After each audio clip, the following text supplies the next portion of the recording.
സർവാഭരണ വിഭൂഷിതനായി തിരുവാഭരണങ്ങൾ ചാർത്തി ഭഗവാന്റെ തിരുവാഭരണങ്ങൾ ചാർത്തിയുള്ള ദീപാരാധന, തിരുമുഖവും പ്രഭാമണ്ഡലവും കിരീടവും നവരത്നമോതിരങ്ങളും അണിഞ്ഞ് രാജാതിരാജനായി രാജകീയ വേഷധാരിയായി ഭഗവാന്റെ ദീപാരാധന തെളിയുന്നു.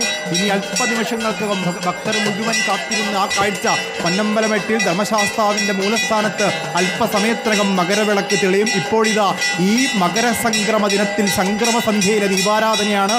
മഹാദീപാരാധന നടന്നുകൊണ്ടിരിക്കുന്നു.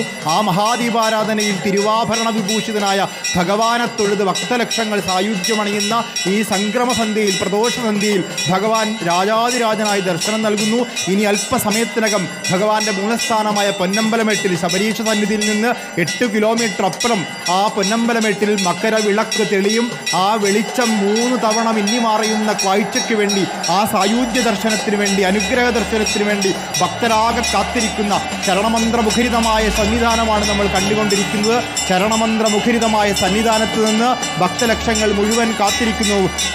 പുല്ലുമേട്ടിലും പാഞ്ചാലിമേട്ടിലും പരുന്തുംപാറയിലും ഇലവങ്കലിലും നെല്ലിമലയിലും അയ്യന്മലയിലും ഒക്കെ കാത്തിരിക്കുന്ന ഭക്തലക്ഷങ്ങൾ മുഴുവൻ കാത്തിരിക്കുന്നു. എല്ലാവരുടെയും കണ്ണുകളിതാ ആ പൊന്നമ്പലമേട്ടിൽ തെളിയാൻ പോകുന്ന മകരജാഥ തെളിഞ്ഞു.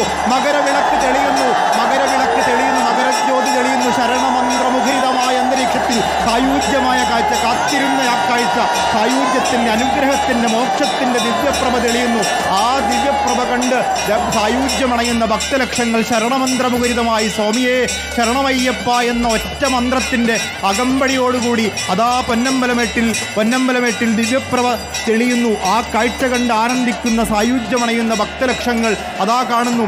1ാം തവണയായി തെളിയുന്ന ആ മകരവിളക്കിൻ്റെ കാഴ്ചയാണ് കാണുന്നത്. ആദ്യത്തെ വെട്ടം വന്നിരിക്കുന്നു.